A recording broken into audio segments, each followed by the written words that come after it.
After losing her husband, a 70-year-old elderly woman is kicked out of the house by her stepchildren and left with only a car. On a sunny spring afternoon, in a small square in a quiet town, Betty was sitting on a bench reading one of her favorite novels. She was a woman with an easy smile and a thoughtful look, who liked to spend her afternoons wrapped in stories of love and adventure. Not far away, Jerry, a loving widower and father of 3, was walking his older dog. He was a tall, gray-haired man with an elegant demeanor, known in the city for his good heart and his dedication to his family. While trying to prevent his dog from jumping on a child, Jerry ended up tripping in the direction of Betty, almost knocking over her book. "1,000 apologies, ma'am. I hope everything is fine," Jerry exclaimed, as he held the dog's collar tightly. "No problem at all," Betty replied with a smile. "It happens to the best of us." From this small incident, a spontaneous dialogue blossomed between them. Jerry, intrigued by Betty's serenity and intelligence, sat next to her, and together they shared stories about their lives. Betty spoke of her love for literature and how she spent her days after retiring from teaching. Jerry shared the joys and challenges of being a single father, caring for 3 children. "You seem to be a wonderful person, Betty. It's rare to find someone who radiates so much peace," said Jerry, genuinely delighted. "And you are a man with a big heart," she replied. "Your children are very lucky." As the sun set, they realized that they had spent hours talking. Before saying goodbye, Jerry dared to make an invitation. "Betty, I'd love to continue this conversation another day. Maybe a coffee?" With a shy smile and a nod, Betty accepted the invitation. In the months that followed, their encounters became frequent and increasingly meaningful. They shared laughter, support, and a growing admiration for each other. It wasn't long before they both realized that they had found in each other a companion for life. One autumn morning, under the same bench where they first met, Jerry made the proposal, "Betty, I don't want to spend another day without you. Would you agree to marry me?" With tears of happiness and without hesitation, Betty said yes. The promise to spend the rest of their lives together was sealed with a passionate kiss, marking the beginning of a new journey, a journey of love. And so, surrounded by the affection of Jerry's children and friends, they were married in a simple but deeply emotional ceremony, ready to face together whatever life had in store for them. After the wedding ceremony, Betty officially moved into the large house where Jerry lived with his 3 sons, Jacob, Scott, and Alexander. Each of the children had their own personality and reacted differently to Betty's arrival. Jacob, the eldest, was reserved and observant. Scott was more open and welcoming, while Alexander, the youngest, was indifferent, immersed in his own interests and studies. In the first few months, Betty made considerable efforts to establish a connection with each of Jerry's children. She tried to involve them in household activities, prepared meals she knew were their favorites, and sought to understand more about their hobbies and passions. One Saturday afternoon, while preparing a chocolate cake, Betty called the 3 of them to help in the kitchen. Jacob initially hesitated, but eventually relented when he noticed Scott's enthusiasm. "Come on, Jacob, it can be fun. And who doesn't like chocolate cake, right?" he encouraged Scott, with an infectious smile. "Okay, but only because it's chocolate," Jacob replied, a shy smile creeping across his face. Alexander, on the other hand, watched from afar, still deciding whether to join them. "Alexander, come, it's going to be more fun if we all participate. Also, you can teach us something about kitchen chemistry," Betty said, trying to get his interest in the scientific side of cooking. Intrigued, Alexander approached and began to explain how yeast makes the cake rise, which seemed to interest even Jacob. That moment in the kitchen became one of the first happy memories they shared together, marking a turning point in Betty's relationship with Jerry's children. Over time, the initial barriers were unraveling. Betty and Jerry's children began to form a close-knit family, despite their differences. They celebrated birthdays, holidays, and achieved achievements together. Betty always made a point of supporting the boys in their school and extracurricular activities, and they, in turn, began to see her not only as their father's wife, but as a true mother figure. "I really appreciate everything you do for us, Betty. It's not easy to get into a family that's already formed, but you make it look natural," Scott confessed one day, as they helped prepare the house for Alexander's graduation party. "I love you as if you were my own children, and nothing makes me happier than to see you happy and prospering," Betty replied, emotionally, feeling truly part of the family. The seasons passed, and each moment together strengthened the bond between Betty and Jerry's children. Even with the natural turbulences of family life, such as disagreements and arguments, they learned and grew together. Betty, with her patience and love, showed everyone that the true meaning of family is not based only on blood ties, but on the love and respect that each one chooses to nurture day after day. As the years passed, Betty and Jerry faced both the challenges and joys of family life together. They had established a routine in the big house, where each room echoed with memories of happy times as well as challenges overcome. One of the biggest challenges was maintaining family unity, especially as children grew older and began to form their own opinions and desires, often different from those of their parents.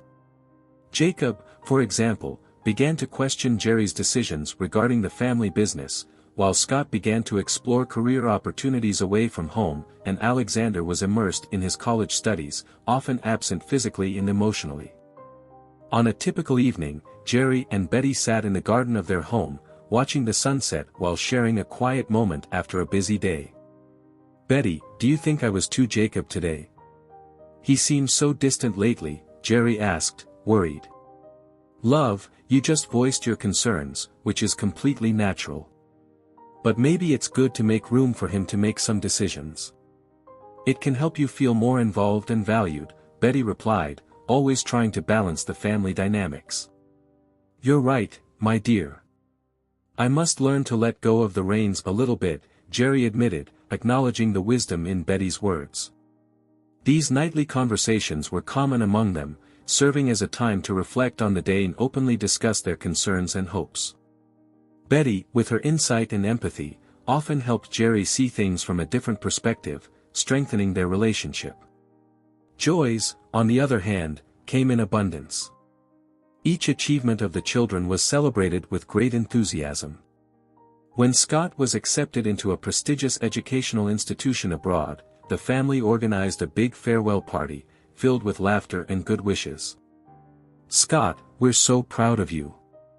We know he's going to do amazing things," Jerry said, hugging his son with a mixture of pride and sadness at the impending distance. "Thank you, Dad," Betty. "You gave me the support and love I needed to get here," Scott replied, acknowledging Betty's role in his life. They also made it a point to take time for themselves, away from everyday worries. One of their favorite traditions was the weekly dinner they had, where they would sit down to enjoy a prepared meal together, followed by an evening of music or dancing in the living room. "This song reminds me of our first date at that party in the square, remember?" Jerry asked one night while putting on an old romantic song. "How could I forget? You stepped on my feet dancing, but it was still a magical night," Betty laughed, accepting her outstretched hand to dance. In addition to their activities together, they maintained open and honest communication, which was essential to overcome difficult times. When Jerry struggled at work or when Betty felt overwhelmed by family dynamics, they had each other's back. "I'm so grateful that you're there for me, Betty. I don't know how I would have faced all of this without your support," Jerry expressed during those conversations. "And I'm grateful that you're always here for me.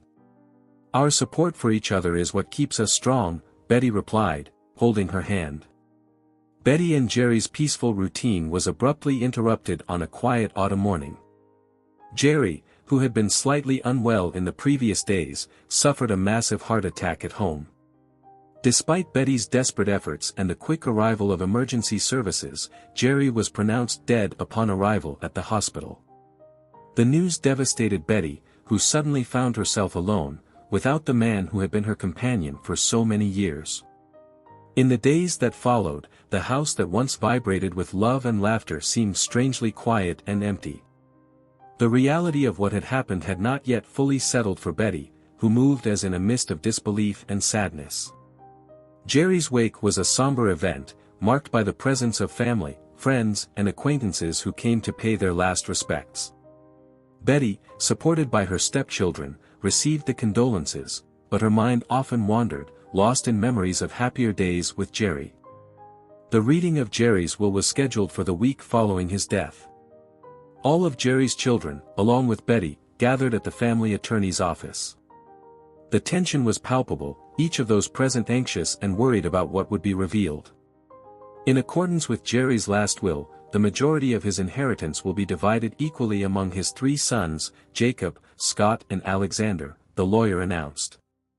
For Betty, Jerry left the family car, an old model, but which he knew she had special affection for. The decision shocked Betty, who had hoped for a little more consideration, especially considering the many years of dedication to her husband and the family he had formed. The children, for their part, seemed relieved by the sharing, but wasted no time in expressing their desire for Betty to leave the house. "It's better for everyone if you find a new place to live, Betty. We need to move on, and the house is too big for you alone," Jacob said, trying to maintain a respectful tone, though his words sounded cold and calculating. Shaken by the coldness of Jerry's children and the loss of the love of her life, Betty found herself faced with a harsh and painful reality. However, even in the midst of the whirlwind of emotions, she knew she needed to find the strength to move forward. Jerry's memory of their years together and their unconditional love would serve as a beacon on their journey towards a new chapter of their life. After being forced to leave the house she had shared with Jerry, Betty took with her only a few personal belongings and the old car that Jerry had left her. As he drove away from the house, the memories of years of happiness mingled with the pain of loss and rejection. She felt a mixture of sadness and uncertainty about her future, but a part of her was determined to find a fresh start. A few weeks after the move, while cleaning the car to feel more organized and perhaps a little more in control of her new life, Betty discovered something unexpected. Under the passenger seat, hidden under a small cover, she found a suitcase. Intrigued and a little anxious, she opened her suitcase to find that it was full of money. Along with the money was a letter, written in Jerry's familiar handwriting. With trembling hands, Betty began to read, "My dear Betty, if you are reading this letter, it means that I am no longer with you to protect you and take care of our love. I knew the challenges we might face, especially regarding my inheritance and the possible behavior of my children. So I have prepared this secret fund for you, to ensure that you would have safety and comfort in case I leave first. I apologize for not sharing this with you sooner, but I wanted to protect you without causing unnecessary tension while I was still alive. Use this money to start a new life, in a place where you can be happy and live in peace. With all my love, Jerry." Tears streamed down Betty's face as she held the letter to her chest. Jerry's love and foresight moved her deeply. Although she still felt the pain of her loss, this discovery brought a new ray of hope. She knew she wasn't totally alone. Jerry had taken care of her even in her absence. With a suitcase full of cash and a letter full of love and care, Betty felt invigorated to face the next chapter of her life. She began to look for a suitable place to live, a place that reflected the tranquility and comfort that Jerry wanted for her. After a few weeks of research, Betty decided to move into a high-end nursing home, known for its beautiful architecture, manicured gardens, and a welcoming community of residents. Upon arriving at the nursing home, Betty was warmly welcomed by the staff and the other residents. Their new home consisted of a small elegant apartment, with large windows that looked out onto a serene garden, where colorful flowers swayed in the gentle breeze. The atmosphere was calm and the soft decor created a cozy and comfortable space, ideal for the years she intended to spend there. In the early days, Betty dedicated herself to personalizing her new home, decorating it with some of her favorite things she had brought from her old house. Photographs of happy moments with Jerry, books they both loved to read together, and little ornaments they accumulated over the years. Each object brought with it a cherished memory, helping her to feel Jerry's presence by her side, even in his physical absence. In addition to tidying up her new home, Betty began exploring the various activities offered by the nursing home. There were painting classes, music sessions, reading groups, and even yoga classes, which she decided to try for the first time. Each new activity not only filled his days but also provided him with opportunities to make new friends. "Are you Betty? I heard you love literature as much as I do," Sarah, an energetic lady with an easy smile, said during one of the reading sessions. "Yes, it's me. It's wonderful to find someone with the same interests," Betty replied, happy to find such a compatible soul. As the days turned into weeks, Betty found herself more and more integrated into the community. She found comfort in conversations with new friends, who shared their own stories and experiences. The support and understanding between them strengthened Betty's sense of belonging, something she feared she would lose after Jerry's death. This new phase of Betty's life was not exempt from moments of longing and sadness, but each day also brought small joys and discoveries. She knew that even though Jerry was no longer physically present, his love continued to guide her. Inspired by this assurance, Betty embraced her new life with an optimism she might not have known she possessed. As Betty continued her life at the nursing home, she often found herself reflecting on the past, the years she had spent with Jerry, and the many experiences that had shaped who she was. These reflections often took place during long walks through the gardens of the nursing home, where the beauty of nature served as a perfect backdrop for their thoughts. "I was very lucky," Betty thought out loud, as she watched a pair of butterflies dancing among the flowers. Love, challenges, loss. Every part was crucial in teaching me something important. She fondly remembered the first days with Jerry, the challenge of integrating into an already formed family, the difficulties faced and overcome. Each memory brought with it a mixture of emotions, but Betty focused on gratitude. She was grateful for the years of love and companionship, for the moments of joy and even for the sadness, because all of this contributed to her growth. During the group therapy sessions offered by the nursing home, Betty often shared her reflections with other residents, which not only helped her process her own experiences but also encouraged others to open their hearts and minds to their own journeys. "Sharing our stories is like opening a window to the soul," she said during one of these meetings. "It's scary, but also incredibly liberating." A recurring theme in their conversations was the nature of love and loss. Betty firmly believed that true love never really went away, it just changed shape and continued to exist in our hearts and memories. This belief sustained her in moments of loneliness and longing. "Jerry is still with me, in many ways," she explained to a friend who had also lost her husband. "In the moments we shared, in the lessons he taught me, and in the love I still feel for him. And that's something that death can't take away from us." These reflections also led Betty to value even more the new relationships she formed. She went out of her way to be there for her friends, offering a word of comfort, a listening ear, or advice when asked. Her wisdom, acquired through many years of life, made her a respected and loved figure in the community. In the last years of her life, Betty found a peace that few can. Surrounded by friends in the nursing home, enriched by a community that valued her stories and experience, she lived each day with a gratitude that overflowed to everyone around her. The nursing home was not just a place to live, it had become a home where she was respected, loved, and where she could share the love she still felt for Jerry. When Betty's last days arrived, she was prepared. She felt a serene assurance that she had lived well, loved deeply, and left a trail of goodness and strength that would survive her departure. On one of her last nights, she dreamed of Jerry. In the dream, they were together again, young and in love, dancing under the stars. "Goodbye, my love," she whispered with a smile, as morning came and the dream faded. She passed away peacefully that morning, surrounded by photos of her life with Jerry and the flowers in the garden she loved so much. Betty's love, grace, and wisdom left indelible marks on those who knew her. Her life was rich in experiences, woven with pain and joy, and in her departure, she left not only memories, but a path illuminated by love and hope for all who had the privilege of crossing her path. If you enjoyed this story, don't forget to subscribe to the channel, leave a comment, give it a like, and activate the notification bell so you don't miss any of our upcoming videos. See you in the next story.